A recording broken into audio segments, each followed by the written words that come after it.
Hello everyone, welcome to UPSC IQ tab and a very good morning to all of you. I hope आप सब बहुत ही अच्छे होंगे। कल की वीडियो में हमने पंचायती राज इंस्टीट्यूशन को बेसिकली फिनिश कर लिया था। आज हम लक्ष्मीकांत का न्यू चैप्टर स्टार्ट करने जा रहे हैं जो कि chapter number 40 related to municipalities. आज के वीडियो में हम मेनली फोकस करेंगे किस तरीके से अर्बन लोकल गवर्नमेंट यहाँ पे होती है और हमारे यहाँ पे इंडिया में कौन कौन सी टाइप्स की अर्बन लोकल गवर्नमेंट्स फॉर्म की गई है वो हम जानने की कोशिश करेंगे। किस कॉन्स्टिट्यूशन अमेंडमेंट एक्ट के थ्रू इसको बनाया गया है वो हम देखेंगे। और सेंट्रल लेवल पे कौन कौन सी मिनिस्ट्रीज जो है कहीं ना कहीं इस अर्बन लोकल गवर्नमेंट को डील करती है वो हम देखेंगे। और एवोल्यूशन किस तरीके से अर्बन लोकल बॉडीज़ का हुआ है, उसका हिस्टोरिकल पर्सपेक्टिव क्या है वो भी हम जानने की कोशिश करेंगे। और वेरियस कमिटीज़ एंड कमीशंस जो बनी थी जिन्होंने अपनी अपनी कह सकते हैं कुछ फाइंडिंग्स दी थी, रिकमेंडेशंस दी थी, तो उनको भी हम जानेंगे। एंड फाइनली किस गवर्नमेंट के अंदर जो है इसको कॉन्स्टिट्यूशन स्टेटस मिला है वो भी हम देखेंगे। स्टार्ट करते हैं आज का डिस्कशन। तो यहाँ पे सबसे पहले बताया गया है the term urban local government in India signifies the governance of N urban area by the people through their elected representative. The jurisdiction of an urban local government is limited to a specific urban area which is demarcated for this purpose by the state government। यानी कि ये जो term है ना urban local government, जिस तरीके से हमने पंचायती राज इंस्टीट्यूशंस देखा था कि रूरल एरिया में लोकल गवर्नमेंट बनाया जाता है जहाँ पे एकदम कह सकते हैं विलेज लेवल पे जो है ग्राम पंचायत देखने को मिलेगी, यानी उनके द्वारा जो वहाँ पे जो लोग हैं कहीं ना कहीं वो पार्टिसिपेट करते हैं उस पर्टिकुलर डेमोक्रेसी में। सिमिलर पैटर्न पे आपको अर्बन एरियाज़ में भी देखने को मिलेगा कि जो अर्बन एरिया में जो गवर्नेंस किया जाता है वो वहीं के लोगों के द्वारा आपको देखने को मिलेगा किया जाता है। और वो उस तरीके से वहाँ पे भी जो है इलेक्शंस करे जाएंगे और उनके जो इलेक्टेड रिप्रेजेंटेटिव होंगे वो उनके बिहाफ में वहाँ पे जो है डिसीजंस लेंगे, पॉलिसीज़ फ्रेमिंग करेंगे, उसको इम्प्लीमेंट करने का काम करेंगे। ठीक है, तो याद रखना है कि अर्बन एरिया का गवर्नेंस के लिए हम क्या यूज़ करते हैं, म्यूनसिपालिटीज़। वैसे ही हमने रूरल एरिया के लिए पढ़ा था पंचायती राज था और अर्बन एरियाज़ के लिए म्यूनसिपालिटीज़ यूज़ किया जाता है।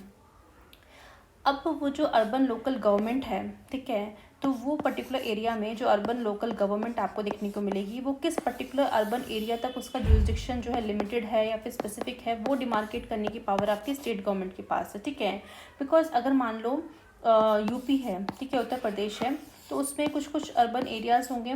अब एक अर्बन एरिया में मान लो एक अर्बन गवर्नमेंट को या फिर म्यूनसिपालिटीज़ को स्टैब्लिश किया गया, तो उसका एरिया कहाँ तक, उसका जुरिस्डिक्शन बेसिकली किस अर्बन एरिया तक सीमित रहेगा, तो वो कहीं ना कहीं आपके स्टेट गवर्नमेंट को बेसिकली तय करना है। अर्बन जो आपका local government is the subject mention in the state list under the 7th schedule of the constitution. क्योंकि आपको देखने को मिलेगा कि जो स्टेट लिस्ट है, यानी स्टेट लिस्ट में वो सारे मैटर्स होते हैं जिनके ऊपर स्टेट गवर्नमेंट लॉ बना सकती है। इसलिए जो है लोकल गवर्नमेंट का जो मैटर है वो जो सब्जेक्ट है कहीं ना कहीं स्टेट लिस्ट के अंदर डाल दिया है under the 7th schedule of the constitution. That's why यहाँ पे स्टेट गवर्नमेंट के ऊपर पावर है कि वो यहाँ पे लोकल गवर्नमेंट से रिलेटेड, चाहे वो लोकल गवर्नमेंट आप बात करो रूरल एरिया की या फिर अर्बन एरिया की, दोनों के ऊपर आपको देखने को मिलेगा स्टेट गवर्नमेंट कहीं ना कहीं अपने लॉज वगैरह बना सकती है। And there are 8 types of urban local government आपको देखने को मिलेगी इंडिया में। पहला है म्यूनसिपल कॉरपोरेशन, म्यूनसिपैलिटी है, नोटिफाइड एरिया कमेटी है, टाउन एरिया कमेटी है, कैंटोनमेंट बोर्ड है, टाउनशिप है, पोर्ट ट्रस्ट है, स्पेशल पर्पस एजेंसी है। ऑल्दो हम ये एक type of urban local government को अच्छे से डिटेल में कवर करेंगे आने वाली वीडियोस में, बट इन शॉर्ट में अभी आपको बता देती हूँ। सबसे पहले हम बात करते हैं म्यूनसिपल कॉरपोरेशन की। तो ये म्यूनसिपल कॉरपोरेशन आपको बिग बिग सिटीज़ में मिलेगी, जैसे आपका बेंगलोर हो गया, दिल्ली है, मुंबई है, कोलकाता है। एंड मेनली इनका रोल यही होता है कि they are responsible for overall governance करने के लिए रिस्पॉन्सिबल होते हैं। कुछ इंफ्रास्ट्रक्चर डेवलपमेंट क्रिएट करना है, कुछ पब्लिक हेल्थ सैनिटेशन पे वर्क करना है, तो ये लोग काम करते हैं। For example Brihan Mumbai municipal corporation है जो कि ओवरसीज़ करेगी मुंबई के जो भी एडमिनिस्ट्रेशन होंगे, including the waste management, water supply, road maintenance, ये सब। ठीक है, नेक्स्ट हम बात करते हैं म्यूनसिपैलिटीज़ की। तो ये स्मॉलर सिटीज़ के लिए जो है म्यूनसिपैलिटीज़ बनाई जाती हैं। इनका फोकस होता है जो भी लोकल सर्विसेज है, अर्बन प्लानिंग है, कम्युनिटी वेलफेयर के लिए काम करते हैं। For example Chandigarh municipal corporation आपने सुना होगा, तो अगेन वहाँ पे किस तरीके से पार्क बनाने हैं, स्ट्रीट लाइटिंग किस तरीके से उसका मेंटेनेंस करना है, पब्लिक ट्रांसपोर्ट का जो कहीं ना कहीं देखना है, तो वो इन म्यूनसिपालिटी के द्वारा देखा जाता है। देन आपका नोटिफाइड एरिया कमेटी है जो कि एग्जिस्ट करती है ट्रांजिशन एरिया में। ट्रांजिशन एरियाज़ बेसिकली वो एरियाज़ होते हैं जहाँ पे हम कह सकते हैं कि वो इनिशियली रूरल एरियाज थे बट धीरे धीरे वो अर्बन की तरह डेवलप हो रहे हैं, बट पूरी तरह से वो डेवलप नहीं हुए एज अ अर्बन एरिया, इसलिए हम उनको जो है कह सकते हैं कि हम उसके अंदर से कंसिडर नहीं करते, इसलिए हम उसको ट्रांजिशन एरिया बोलते हैं। मतलब अभी उसके फीचर्स उतने अच्छे as a urban area develop नहीं हुए पूरी तरीके से, दैट्स वाई हम उसको नोटिफाइड एरिया कमेटी या फिर ट्रांजिशन एरिया के नाम से उसको जाना जाता है, ठीक है। एंड ये जो नोटिफाइड एरिया कमेटी होती है कहीं ना कहीं हैंडल करती है अगेन वही बेसिक सर्विस, जैसे कि वाटर सप्लाई है, स्ट्रीट लाइटिंग है, वेस्ट डिस्पोजल किस तरीके से करना है। फॉर एग्जांपल आपको देखने को मिलेगा सिलवासा नोटिफाइड एरिया कमेटी है, जो कि दादर एंड नागर हवेली जो है आपको यूनियन टेरिटरी वहाँ पे आपको देखने को मिलेगा। तो वो वहाँ की जो सिलवासा है उसका जो लोकल गवर्नेंस है उसको देखती है। देन आपको यहाँ पे देखने को मिलेगा आपका है टाउन एरिया कमेटी। तो ये बेसिकली सिमिलर होती है municipalities but with a smaller population आपको यहाँ पे देखने को मिलेगी, दैट्स वाई वहाँ पे टाउन एरिया कमेटी बनाई जाती है। एंड अगेन इनका रोल है मैनेज करना लोकल इंफ्रास्ट्रक्चर को, पब्लिक हेल्थ को, एजुकेशन को। For example Tirupati urban development authority है देखने को मिलेगी आंध्र प्रदेश में, इनका फोकस क्या है, अर्बन प्लानिंग एंड डेवलपमेंट पे फोकस करना है। देन आपका है यहाँ पे कैंटोनमेंट बोर्ड। कैंटोनमेंट बोर्ड में बेसिकली आपको देखने को मिलेगा ये बनाया जाता है नियर द मिलिट्री इस्टेब्लिशमेंट, यानी जहाँ पे ऐसा एरिया जहाँ पे मिलिट्रीज के रेजिडेंस वगैरह नहीं ऐसे लोग रहते हैं जो कि मिलिट्री कहीं ना कहीं मिलिट्री से जुड़े हुए हैं, तो वहाँ पे उस पर्टिकुलर एरिया का डेवलपमेंट करने का जो जिम्मेदारी है वो कैंटोनमेंट बोर्ड की दी जाती है। तो इनका अगेन वही है कि सिविक सर्विसेज जो है वहाँ के रेजिडेंट्स जो है उनको प्रोवाइड करते हैं और इंफ्रास्ट्रक्चर को मेंटेन करने का काम करते हैं। नेक्स्ट यहाँ पे बात की जा रही है आपका टाउनशिप की। टाउनशिप बेसिकली ऐसा डेवलप्ड एरिया होता है विद प्लान्ड लेआउट कह सकते हैं। एंड यहाँ पे फॉर एग्जांपल नोएडा बेसिकली क्या है, new Okhla industrial development authority है। एंड ये जो नोएडा है वो एक ऐसा इंडस्ट्रियल एरिया है जो कि काफ़ी आपको डेवलप दिखाई देगा, और यहाँ पे टाउनशिप बनाने का मेन पर्सपेक्टिव यही होता है कि आपको किसी तरीके से जो भी ग्रोथ वगैरह है वो इंश्योर करनी है, इंफ्रास्ट्रक्चर को मैनेज करना है, जो क्वालिटी ऑफ लाइफ जो है बेसिकली वो प्रोवाइड करनी है। एंड फॉर एग्जांपल जैसे कि हम नोएडा की बात करें तो ये मैनेज करता है नोएडा का जो भी वेल प्लान टाउनशिप एरिया जो है नियर द दिल्ली, तो उनको कहीं ना कहीं वहाँ पे जो भी इंफ्रास्ट्रक्चर है उनको सब कुछ देखना, डेवलपमेंट देखना, उस पर फोकस करते हैं। नेक्स्ट हम बात करते हैं पोर्ट ट्रस्ट की। तो ये पोर्ट ट्रस्ट ऑपरेट करते हैं मेजर पोर्ट्स, यानी जो हमारे इंडिया की जो कोस्ट लाइन आपको देखने को मिलेगी, ठीक है, चाहे वो आपका वेस्ट और ईस्ट कोस्ट लाइन हो, तो वहाँ पे उस कोस्ट लाइन पे जो मेजर पोर्ट्स हैं उनको ऑपरेट करने के लिए पोर्ट ट्रस्ट यहाँ पे बनाया जाता है। एंड ये हैंडल करते हैं पोर्ट्स का एडमिनिस्ट्रेशन को, कार्गो को हैंडल करना, और सेट जो भी सर्विसेज होती है उनको हैंडल करते हैं। फॉर एग्जांपल आपका मुंबई पोर्ट ट्रस्ट है, ठीक है, ये मुंबई की जो भी पोर्ट की फैसिलिटी है, जो भी ट्रेड एक्टिविटीज़ वहाँ पे चल रही है, सबको कहीं ना कहीं ओवरसीज करता है। एंड आपका नेक्स्ट है स्पेशल पर्पस एजेंसी। तो स्पेशल पर्पस एजेंसी बेसिकली आपको देखने को मिलेगा क्रिएट की जाती फॉर अ स्पेशल टास्क, नाम से पता चल रहा है स्पेशल टास्क के लिए, लाइक अर्बन डेवलपमेंट कोई प्रोजेक्ट चल रहा है तो स्पेशल टास्क दिया गया है कि भाई आपको अर्बन एरिया में कुछ डेवलपमेंट प्रोजेक्ट चलाने, दैट्स वाई इनको बनाया जाता है। एंड ये एग्जीक्यूट करते हैं टारगेटेड इनिशिएटिव्स को, मतलब इनका जो इनिशिएटिव टारगेट दे दिया जाता है कि भाई ये काम आपको करना है, ठीक है। And such as metro rail construction और हेरिटेज प्रिजर्वेशन का काम इनको दिया जाता है। अगर हम बात करें मेट्रो रेल कंस्ट्रक्शन की तो दिल्ली में आपको देखने को मिलेगा कि जो दिल्ली मेट्रो रेल कॉरपोरेशन है यानी DMRC जो है एक स्पेशल पर्पस एजेंसी है, ठीक है, तो वो उसके अंडर आपको देखने को मिलेगा। और इस स्पेशल पर्पस एजेंसी का रिस्पॉन्सिबिलिटी यही है कि भाई दिल्ली मेट्रो सिस्टम को पूरी तरह से देखना है, उसका जो भी इंफ्रास्ट्रक्चर है मैनेजमेंट है वो सब चीज़ें इनके द्वारा की जाती है। मतलब स्पेसिफिक टारगेट दिया जाता है उनको, उस टारगेट के अकॉर्डिंग वो काम करते हैं। तो आई होप आपको इन 8 अर्बन लोकल गवर्नमेंट्स के बारे में पता चल गया होगा, बाकी हम लेटर ऑन फिर से इसको डिटेल में डिस्कस करेंगे। अब यहाँ पे बोला गया है system of urban government was constitutionalize through the 74th constitution amendment act of 1992, ठीक है, यानी कि 73rd कॉन्स्टिट्यूशन अमेंडमेंट एक्ट जो था वो रिलेटेड था आपका पंचायती सिस्टम से रिलेटेड था, और जो 74th कॉन्स्टिट्यूशन अमेंडमेंट एक्ट है 1992 का, ये किससे रिलेटेड है, आपका म्यूनसिपालिटी से रिलेटेड है। At the central level subject of local urban local government is deal by the flowing 3 ministry के द्वारा डील किया जाता है। यानी सेंट्रल लेवल पे जो अर्बन लोकल गवर्नमेंट है उनको डील करने के लिए आपको 3 मिनिस्ट्री यहाँ पे काम करती हुई नजर आएंगी। पहला आपको मिलेगी ministry of housing and urban affair, next है ministry of defence in case of cantonment board, third है ministry of home affair in case of union territories, ठीक है।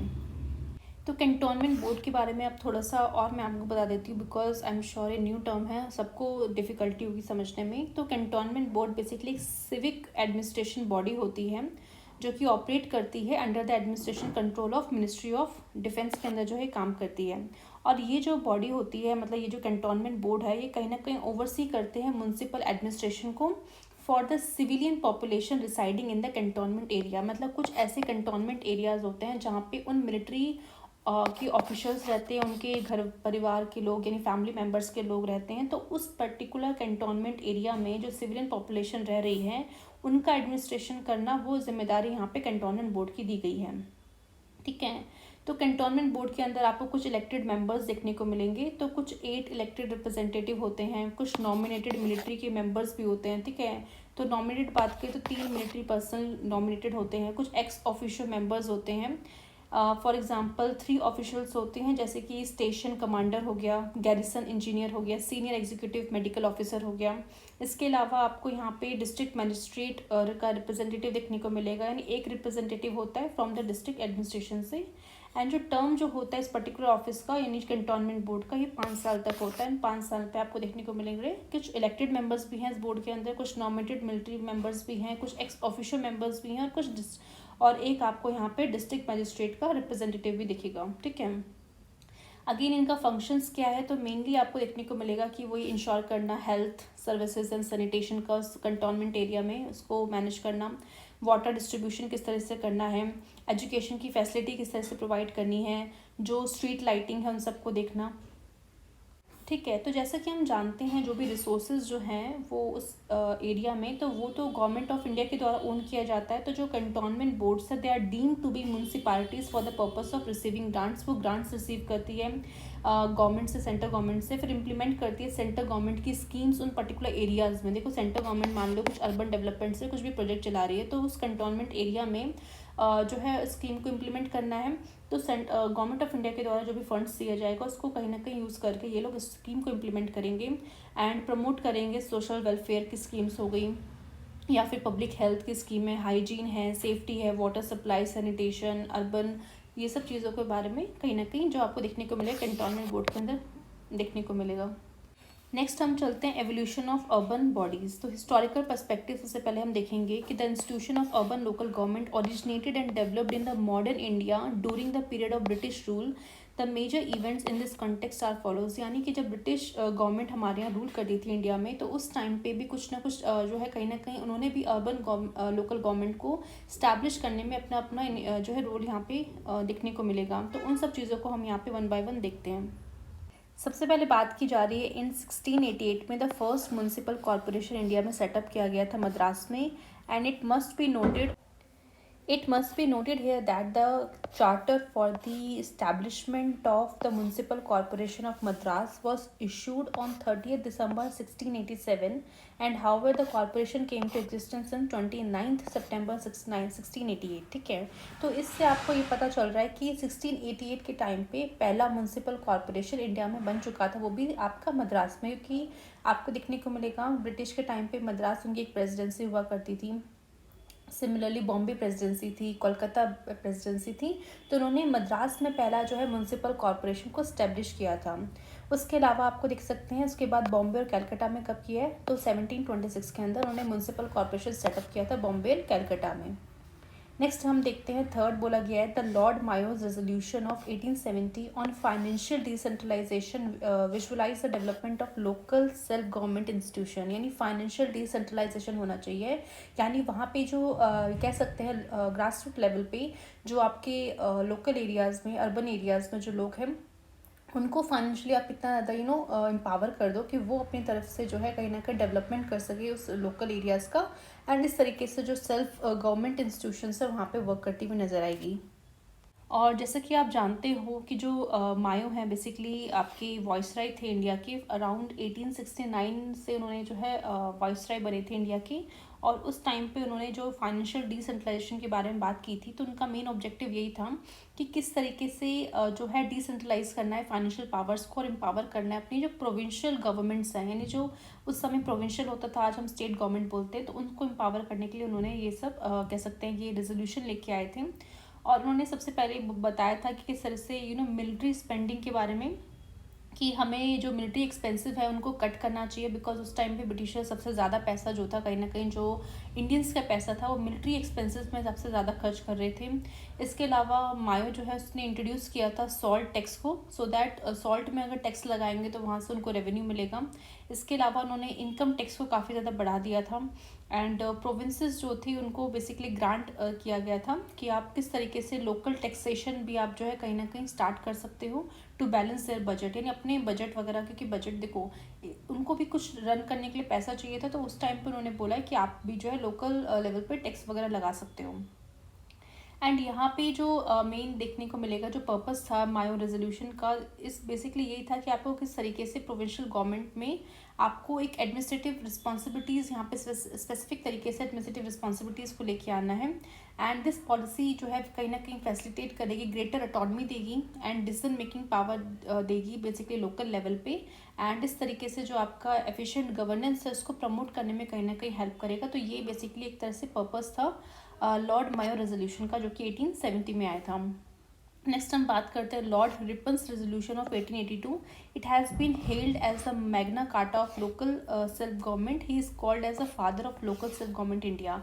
तो अगर आपसे कोई पूछा जाए ना, वन लाइनर में कभी कभी क्वेश्चन आ जाते हैं कि वैसे who is called the father of local self government, तो याद रखना है कि लॉर्ड रिपन्स को बोला जाता है और उनके द्वारा जो रेजोल्यूशन दिया गया उसको Magna Carta of local self government भी कहा जाता है। तो आपको देखने को मिलेगा कि जो लॉर्ड रिपन थे ये भी वाइसराय थे इंडिया के। अराउंड 1880 से लेके 1884 के बीच में उन्होंने यहाँ पे एज अ वाइसराय की तरह काम किया था। इनका ये जो रेजोल्यूशन लाने का जो ऑब्जेक्टिव था कि बेसिकली हमें ग्रांट करना है इंडियंस को ग्रेटर ऑटोनॉमी, यानी इंडियंस जो है कहीं ना कहीं उनका भी पार्टिसिपेशन होना चाहिए लोकल लेवल पे, तो इसलिए उनको ग्रेटर ऑटोनॉमी देने के लिए यहाँ पे बात की जा रही थी और उनका पार्टिसिपेशन हो लोकल एडमिनिस्ट्रेशन के अंदर, वो चीज़ें यहाँ पे इसका मेन ऑब्जेक्टिव ये था। एंड ये जो रेजोल्यूशन है फोकस कर रहा था on developing the municipal institutions बनाए जाएंगे that have been growing since India came under the British rule. और जो इलेक्टिव रिप्रेजेंटेटिव्स होंगे दे रिसीव्ड कुछ राइट्स उनको दिए जाएंगे सो दैट वो अच्छे से काम कर सके and allow them to actively contribute करें लोकल गवर्नमेंट्स में, और इंडियंस का भी यहाँ पे रोल हो। एंड यहाँ पे डिसेंट्रलाइजेशन पे अगेन फोकस किया जा रहा था इनके द्वारा कि हमें किसी तरीके से एम्पावर करना है लोकल बॉडीज़ को, ग्रेटर लार्जर पावर्स देनी है, चाहे हम बात करें रूरल लोकल बॉडीज़ को या फिर अर्बन लोकल बॉडीज़ को, तो इनको ज़्यादा हमें पावर देनी है। एंड जो ग्रोथ होगा लोकल बॉडीज़ का, this serve not only for administrative purpose के लिए नहीं होंगे but also acted as a tool for political awareness and the education. तो आप कह सकते हैं अगेन उन्होंने यहाँ पे काफ़ी अच्छा काम किया था अपने टाइम पे। नेक्स्ट यहाँ पे बोला जा रहा है the royal commission on decentralization was appointed in 1907 and it submitted its report around 1909। Its chairman was Hobhouse. तो आपको देखने को मिलेगा ये जो आपके बेसिकली चेयरमैन जो कमीशन बनी थी उसको चेयर किया गया था सर चार्ल्स हॉबहाउस के द्वारा। और ये जो हॉबहाउस थे बेसिकली ये ब्रिटिश के टाइम ब्रिटिश के सिविल सर्वेंट थे, पॉलिटिशियंस भी थे, और उन्होंने काफ़ी ज़्यादा सिग्निफिकेंट रोल अपना यहाँ पे प्ले किया है एडमिनिस्ट्रेटिव रिफॉर्म्स को लाने के लिए इंडिया में। और ये जो रॉयल कमीशन ये इसने बैठी थी तो उससे जैसे कि आप जानते हो 1907 पे ही आई थी और उसने अपनी रिपोर्ट जो है अराउंड 1909 में दी थी। एंड इसका प्राइमरी एम यही था कि हमें इंस्टीट्यूशनलाइज करना है लोकल सेल्फ गवर्नमेंट को फर्दर। एंड इस कमीशन ने स्टडीड किया वेरियस एस्पेक्ट ऑफ डिसेंट्रलाइजेशन, हम किस तरीके से कर सकते हैं उसको प्रॉपर स्टडी किया है, including the distribution of power between centre and the local bodies. Because बहुत इंपॉर्टेंट है कि उस टाइम पे जो ब्रिटिशर्स थे वो सारे की सारी पावर्स जो है कहीं ना कहीं अपने हाथ में रखते हैं, जो मेजर मेजर चीज़ें हो गया जैसे फाइनेंशियल पावर्स हो गया, बजट वगैरह हो गया, बट लोकल बॉडीज़ जो है कहीं ना कहीं वो अच्छे से काम करे, वो बहुत ज़्यादा इंपॉर्टेंट था कि आप भी उनके साथ कुछ ना कुछ पावर जो है शेयर करो। ठीक है, नेक्स्ट यहाँ पे बोला जा रहा है नेक्स्ट आपका यहाँ पे under the diarchical scheme introduce in provinces by the government of India 1919 में आपने देखने को मिलेगा डायरकियल स्टैब्लिश हो गया था। And the local self government became a transfer subject under the charge for responsible under the Indian minister. यानी डायरकियल scheme में आपको देखने को मिलेगा कुछ रिजर्व सब्जेक्ट थे और कुछ ट्रांसफर सब्जेक्ट थे। रिजर्व सब्जेक्ट ज़्यादातर जो थे ब्रिटिशर्स अपने अंडर रिजर्व करते रहते थे, यानी उनके ऊपर जो है कहीं ना कहीं ब्रिटिश की पावर थी। और कुछ ऐसे ट्रांसफर सब्जेक्ट्स है जहाँ पे कहीं ना कहीं जो इंडियन मिनिस्टर्स हैं यानी जो इंडियंस थे कहीं ना कहीं उनको पावर दे रखी थी कि आप इन ट्रांसफर सब्जेक्ट्स में अपने हिसाब से जो है ये कानून बना सकते हो, बट अगेन उतनी ज़्यादा लिबर्टी उनको नहीं दे रखी थी, बस कहने के लिए उनको पावर दी गई थी। दैट्स वाई जो है आपको देखने को मिलेगा ये जो गवर्नमेंट ऑफ इंडिया एक्ट 1919 आया था, लोग उससे भी ज़्यादा खुश नहीं थे। तो अगर आपको डिटेल में समझना है कि गवर्नमेंट ऑफ इंडिया एक्ट 1919 के क्या फीचर्स थे, तो आप हिस्टोरिकल जो बेसिकली चैप्टर है इस लक्ष्मीकांत का, चैप्टर नंबर 1 है, तो उसको आप वो वीडियो आप रेफर कर सकते हो, सो दैट आपको क्लैरिटी हो जाए क्या क्या चीज़ें यहाँ पे बोली गई है। बट तो अभी के लिए आपको यहाँ पे ध्यान रखना है कि गवर्नमेंट ऑफ इंडिया एक्ट 1919 में आपको देखने को मिलेगा जो लोकल सेल्फ गवर्नमेंट है वो कहीं ना कहीं जो है आपने उनको ट्रांसफर सब्जेक्ट के अंदर डाल दिया गया, क्योंकि वो ट्रांसफर सब्जेक्ट के अंदर आता है। तो यहाँ पे जो इंडियन मिनिस्टर्स है कहीं ना कहीं वो लोकल एरियाज़ में जो है खुद से रूल कर सकते हैं, खुद की गवर्नमेंट स्टैब्लिश करके वहाँ पे जो भी इश्यूज़ वगैरह उन पर काम कर सकते हैं। नेक्स्ट यहाँ पे 1924 में देखने को मिला कैंटोनमेंट एक्ट वॉज पास किया गया था सेंट्रल लेजिस्लेचर के द्वारा, क्योंकि देखो 1924 का टाइम है, तो अगेन यहाँ पे ब्रिटिशर्स का टाइम है, ब्रिटिशर्स ने कैंटोनमेंट एक्ट निकाला था। तो इस कैंटोनमेंट एक्ट ऑफ 1924 में अगर आपको देखने को मिलेगा कि किस तरीके से जो कैंटोनमेंट्स थे उसको कैटेगराइज कर दिया था 3 क्लासेस के ऊपर based on the civil population. यानी क्लास 1 में आपको देखने को मिलेगा पॉपुलेशन वो है जो 10,000 से एक्सीड कर रही थी। क्लास 2 में आपको सिविल पॉपुलेशन मिलेगी जो कि 2,500 but does not exceed the 10,000। And class 3 में आपको देखने को मिलेगा civil population does not exceed the 2,500। तो इस तरह से उन्होंने क्लासीफाई किया था। फाइनेंशियल डिसेंट्रलाइजेशन भी जो है इस पर्टिकुलर एक्ट के थ्रू बताया गया था कि जो एक्ट है अलाउ करता है फाइनेंशियल डिसेंट्रलाइजेशन होना चाहिए विद इन द कैंटोनमेंट्स के अंदर, and it empowers the cantonment board to manage the finances including taxation, budgeting का पावर भी दे दिया गया था। एंड यहाँ पे देखने को मिलेगा फॉर द फर्स्ट टाइम इस एक्ट ने जो है परमिट किया representation of a civil population in cantonment administration के अंदर, जो सिविलियन से कहीं ना कहीं वो भी यहाँ पे एज ए रिप्रेजेंटेटिव यहाँ पे आ सकते हैं। And this inclusion ensures a greater citizen participation होगा यहाँ पे, अकाउंटेबिलिटी यहाँ पे देखने को मिलेगी। एंड इस पर्टिकुलर एक्ट में देखने को मिलेगा ये एड्रेस कर रहा है पब्लिक हेल्थ को बाय डिफाइनिंग दी इन्फेक्शियस और कंटेजियस डिजीज, वहाँ पे ये चीज़ बताई गई थी। एंड ये आउटलाइन करेगा responsibility related to the sanitation, water supply, hygiene के बारे में। इसके अलावा ये एक्ट जो है बैलेंस करने की कोशिश करता है मिलिट्री एंड सिविलियन इंटरेस्ट को with in the cantonments area. And कहीं ना कहीं आपको देखने को मिलेगा यहाँ पे जो रोल है एग्जीक्यूटिव इंजीनियर का, हेल्थ ऑफिसर, एग्जीक्यूटिव ऑफिसर का, वो आपको देखने को मिलेगा। ठीक है, तो इस पर्टिकुलर एक्ट में ये फीचर्स थे जो कि ब्रिटिश गवर्नमेंट के द्वारा लाया गया था। नेक्स्ट हम बात करते हैं under the provincial autonomy scheme introduced by the government of India act 1935, तो local self government was declare provisional subject declare कर दिया गया था। ठीक है, तो क्योंकि 1935 में आपको देखने को मिलेगा कि प्रोविंशियल ऑटोनॉमी दे दी गई थी, यानी प्रोविंशियल लेवल पे जो लोग हैं वो अपने हिसाब से जो है वहाँ पे गवर्नमेंट फॉर्म कर सकते थे, इलेक्शंस के थ्रू जो है अपने रिप्रेजेंटेटिव को वहाँ पे इलेक्ट कर सकते थे, एंड उस हिसाब से वो वहाँ पे जो भी पॉलिसीज़ वगैरह वो लेके आ सकते थे। तो उस टाइम पे देखने को मिलेगा कि इस पर्टिकुलर एक्ट के दौरान लोकल सेल्फ गवर्नमेंट को जो है प्रोविजनल सब्जेक्ट का पार्ट बना दिया गया, यानी एक तरह से स्टेट सब्जेक्ट का पार्ट बना दिया गया। और आज भी देखने को मिलता है कि हमारा जो लोकल सेल्फ गवर्नमेंट है, चाहे हम बात करें रूरल एरिया की लोकल सेल्फ गवर्नमेंट की या फिर अर्बन एरिया की, दोनों ही चीज़ें जो है स्टेट लिस्ट का पार्ट है, यानी स्टेट गवर्नमेंट जो कहीं ना कहीं इसके ऊपर कानून वगैरह बना सकता है। तो ये हमने जो है हिस्टोरिकल पर्सपेक्टिव्स दिख लिए कि किस तरीके से ओवर द टाइम जो है इवॉल्व हुआ है, किस तरीके से हमारा अर्बन लोकल बॉडी। अब हम देखते हैं कुछ कमिटीज़ एंड कमीशंस को जो कि अपॉइंट किया गया था इनको बाय द सेंट्रल गवर्नमेंट ने to improve the functioning of urban local government, क्योंकि उस टाइम पे देखो इससे पहले जो अर्बन लोकल बॉडीज़ बन तो गई थी, बट अगेन वही था कि फंक्शनिंग उतने अच्छे से हो नहीं रही थी। दैट्स वाई बहुत सारी कमिटीज़ कमीशन को सेटअप कर रही थी हमारी सेंट्रल गवर्नमेंट। तो यहाँ पे आपको देखने को मिलेगा सबसे पहले 1949 और 51 के अराउंड आपको देखने को मिलेगा कमेटी बनी थी लोकल फाइनेंस इंक्वायरी कमेटी, जिसके चेयरमैन थे पी के वटल। 1953-54 में टैक्सेशन इंक्वायरी कमीशन बनी थी जिनके चेयरमैन थे जॉन मैथई। 1963-65 में कमेटी बनी थी on training of municipal employees, जिसके चेयरमैन थे नूर उद्दीन अहमद।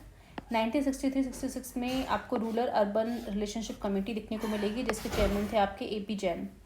1963 में committee of minister on augmentation of financial resources of urban local bodies की कमेटी बनी थी, जिसके चेयरमैन थे आपके राफिक जकारिया। 1965-68 में कमेटी बनी थी on service condition of municipal employees, जिसके चेयरमैन थे BS मूर्ति। 1974 में committee on budgeting reform in municipal administration में उसकी कमेटी के चेयरमैन थे गृहपति मुखर्जी। 1982 में study group on consultation powers loss of urban local bodies and municipal corporation, जिसके चेयरमैन थे आपके KN सहाय।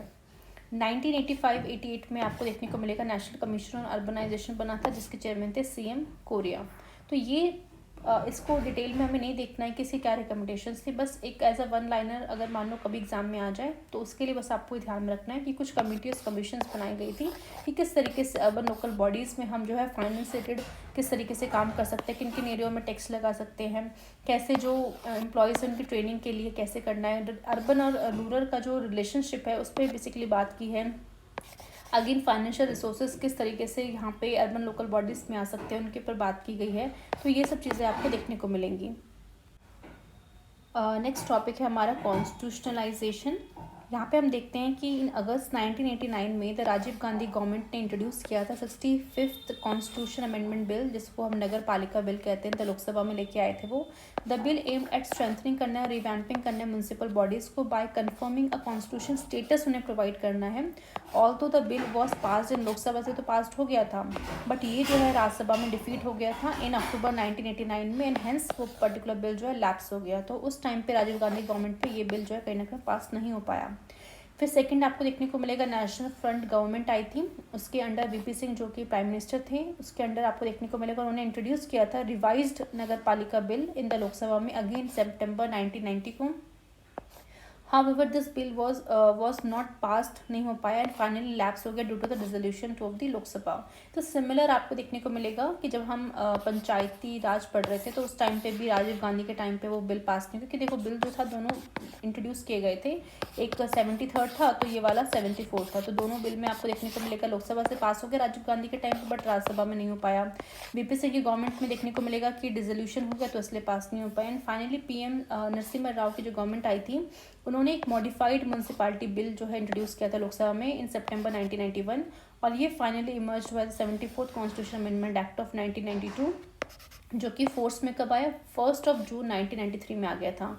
यानी ये जो बिल था वो पास किया गया था both the Lok Sabha and Rajya Sabha से दिसंबर 1992 में, and after that the bill was approved by the required number of state legislatures के जो भी मतलब कहते हैं ना स्टेट लेजिस्लेचर से आपको वो लेना पड़ता है, बेसिकली अप्रूवल लेना पड़ता है, मतलब basically half of the legislation से आपको, ठीक है। एंड उसके बाद देखने को मिलेगा प्रेसिडेंट ने अपनी एसेंट दे दी थी उस बिल पे 1993 पे, एंड फाइनली आपका 1993 1 जून 1993 में ये पर्टिकुलर एक्ट जो है इनैक्ट हो चुका था और फोर्स में भी आ गया था, ठीक है।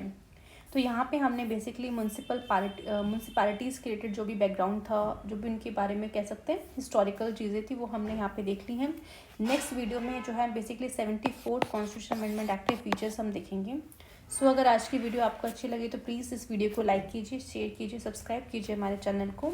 इन केस अगर कोई भी डाउट है तो आप कमेंट बॉक्स में अपने डाउट्स पूछ सकते हैं।